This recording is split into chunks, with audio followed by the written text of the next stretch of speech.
Mrs. Heinrich's class. We're going to keep reading our book, Out of My Mind. When we left off, Melody was packing for their trip to Washington. Nonsense, Mellow Yellow, Mrs. V tells me. I fully expect to see you on Good Morning America with that 10-foot-high trophy. That would be awesome, I type. Now tell me once more, Mrs. V says to Mom. What time does the plane leave tomorrow? Penny, take Melody's underwear off your head, you silly girl. Mom checks her papers. Plane leaves at noon. That means we should leave here no later than 9, get to the airport by 10, get all checked in, make sure her wheelchair is properly taken care of and such. Then we can relax until it's time to board the plane. Mrs. V scratches her head. I wonder why they chose the noon flight. That would get you into Washington around 2. The competition starts at 7. That's cutting it a little close. Mr. Deming told us the hotel has a late check-in policy. The TV studio is just across the street from the hotel, so we'll be fine.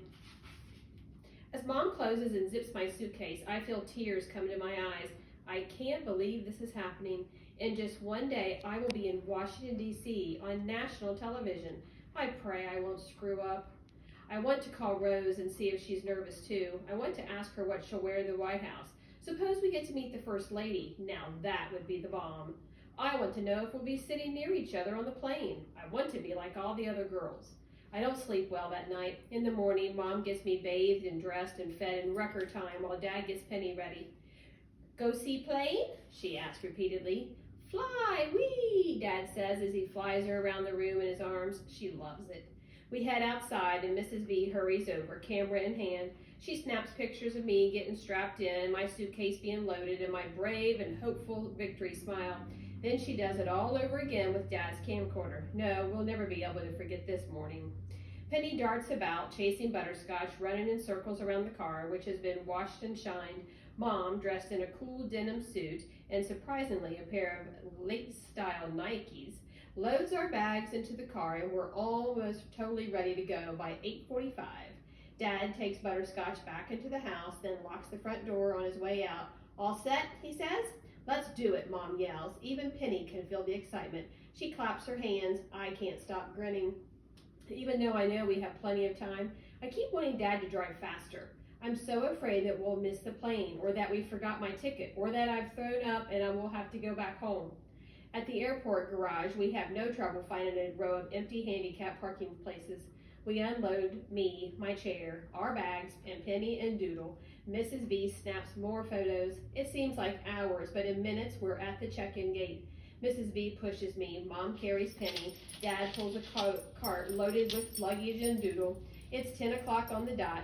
Hi, Mom says cheerfully to the uniformed lady at the desk. We're here to check in for the noon flight to Washington, D.C. She hands the lady our tickets. The noon flight? The woman replies with a frown.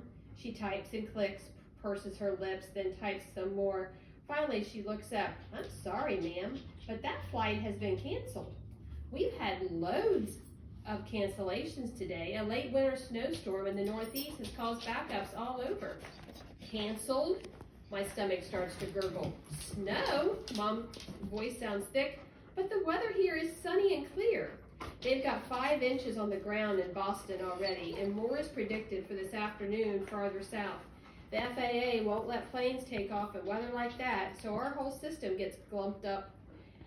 Planes due to arrive here and then return eastward get canceled, meaning our afternoon flights can't depart. It's complicated. Sorry. The desk agent continues to type rapidly. She tells Mom, I can get you and your daughter on the next direct flight out. However, it leaves here at 7:23 p.m. and will get you in Washington at 9:07. The Weather Service has predicted that the storm system will have fizzled by then, so we can start getting folks there as they need to go. Actually, tomorrow it all will be rain.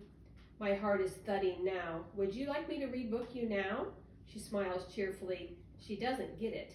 But the competition starts at 7, Mom mumbles weakly. Excuse me, I didn't hear you, the desk agent says.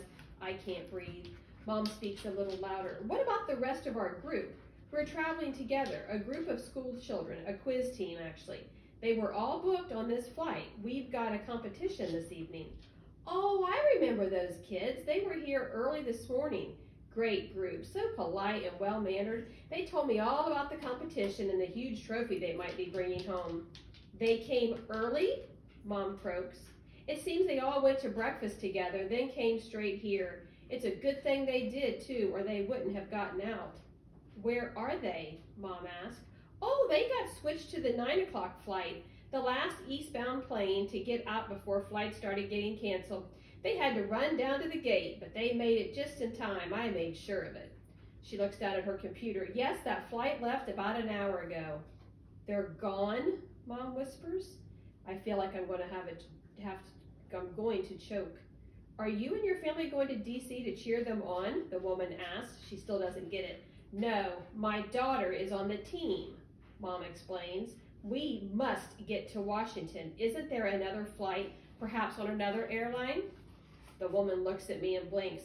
She starts to ask, but then she catches herself, returning her gaze to her monitor and begins typing furiously once more. I can hear her fingernails as they click on the keys. Dad places both hands on the ticket counter and leans in toward the agent. I've never seen him so angry. How could this happen? Shouldn't we have been notified that the flight was canceled? We try, sir, but it's not always possible, the lady replies, sounding truly sorry. We do always advise passengers to call ahead and check their flight status. But this was the trip of a lifetime. You can't possibly understand how important this is to my daughter. I squeeze my eyes shut. Stupid elevator music floats from the tiny airport speakers. I hear no beautiful colors. I smell no lovely aromas. All I can see is the darkness behind my eyeballs. I'm really, really sorry, sir, the lady says. What about a connecting flight? We must get her to Washington this afternoon. The woman types and clicks for what seems like hours. Finally, she looks up. There are no other flights to D.C. on any other carrier, sir, nonstop or otherwise. The weather system has grounded everything. There will be nothing until later this evening. I'm so sorry, she whispers. I open my eyes because they are filling with tears. Dad walks away from the ticket counter, his face scrunched into tight wrinkles. Then, without warning, he smashes his fist into the wall right next to where I'm sitting. I jerk my head up. I know that had to hurt. Ah! I shouldn't have done that, he admits, holding his one fist in the other. But if I could have smashed my fist against the wall, I would have as well. Mrs. V looks from Dad to me. I don't understand how this could have happened either, she says to Mom. Shouldn't someone have the quiz team have called you? Her voice could crush bricks. The teacher, perhaps? Maybe there wasn't time, Mom says helplessly. At least that's what I hope. Surely they wouldn't have left her behind on purpose. I still have not taken one deep breath. I really do apologize, ma'am, the gate agent finally says. I've even checked airports in nearby cities. There are no flights out of the area until this evening. I have plenty of seats on our 7 o'clock flight if you'd like for me to book those for you. No, thank you, Mom says quietly. It's too late. All right, guys, that was super sad. I'm really bummed right now. We will keep reading next time. See ya.